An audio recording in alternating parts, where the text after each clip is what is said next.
Le programme que vous allez voir est librement utilisable en classe.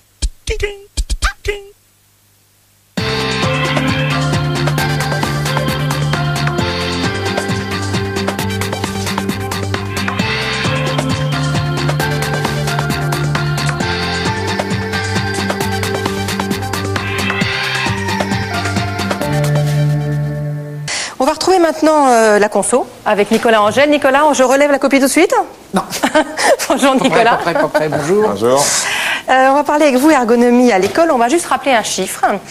Alors tout à l'heure, vous nous disiez, pendant qu'on répétait un peu cette émission, que le cartable avait bon dos et qu'il n'était pas responsable uniquement du mal. C'était pas le seul responsable du mal de dos des enfants. C'est exact, parce que le cartable, on ne le porte pas toute la journée non plus. Hein. Non, responsable aussi, déjà il y a une manière de le porter. Hein. Si on le porte simplement sur une bretelle sur le coin du dos, c'est évident que c'est pas fait pour.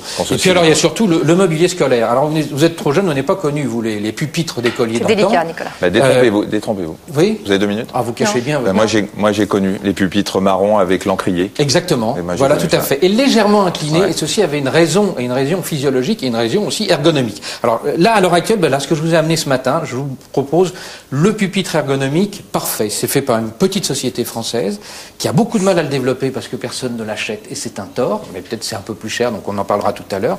Ergonomique, pourquoi? Première chose, la chaise, elle va se régler, hop, je vais retirer le cartable, elle va se régler effectivement en hauteur, ce qui ne se fait pas à l'heure actuelle. Vous l'avez dans votre bureau peut-être professionnel, mais à l'école, ne se fait pas. En hauteur, et puis le dossier en profondeur. C'est très important aussi que le dossier soit réglable en profondeur. Le bureau, c'est pareil, on va le régler en hauteur, puis vous remarquerez qu'ils ont des dispositifs de repose-pied, tant sur la chaise que sur le bureau. Et puis très important, voilà, il y a une petite courbe ici qui n'est pas innocente, c'est une pente à 15%. Alors j'explique. Élève Angèle au rapport. Élève Angèle au rapport. Alors c'est fait pour des tout petits, donc moi c'est pas tellement fait à ma morphologie. Il s'endort, il glisse, il tombe. Voilà, non justement. Alors quand on est en situation d'écoute, on se met bien au fond, le dos est droit, c'est ça surtout qui est très important, c'est que la colonne reste bien droite par rapport à l'assise.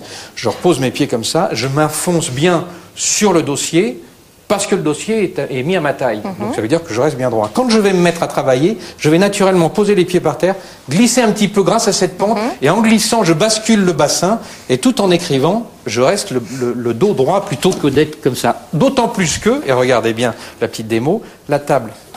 Ça, voilà génial, oui. Le pupitre qui vient là.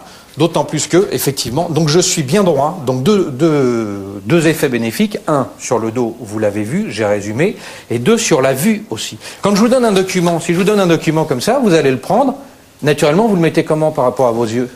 C'est ça. Vous ne le mettez pas, vous ne le mettez pas. Surtout, j'avais pas les bras assez longs maintenant. Non, mais vous ne le mettez pas par terre perpendiculaire à la vue, parce que sinon ça vous fait courber les chines, si je puis dire. Surtout les cervicales ici qui vont travailler pour être comme ça. Et là, ça pose des problèmes. C'est pour ça que le plan incliné, déjà vis-à-vis de la distance pour la vue, c'est très bon. Et en plus de ça, ça vous permet de voir et de travailler et d'écrire sans être obligé de vous mettre en position. Juste un mot pour terminer, pourquoi on a passé dans les établissements? Je vous parlais tout à l'heure d'une notion de prix. Ça se fait dans tous les établissements nordiques, des pays nordiques par exemple, ils le font. Un bureau traditionnel tel que vous l'avez à l'heure actuelle dans tous les établissements scolaires, ça coûte à environ 80 €.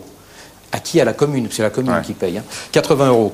Un bureau réglable en hauteur, ça coûte 100 €. Et un bureau comme celui-ci, pour les enfants, 150 €. Oui, donc les communes, elles disent nous on veut bien, mais on ne veut pas mettre 150 €. Il faut un effort parce qu'à qu'à long terme, ça coûte très cher à la sécu le mal de dos. Donc ça serait bien que toutes les communes s'y mettent.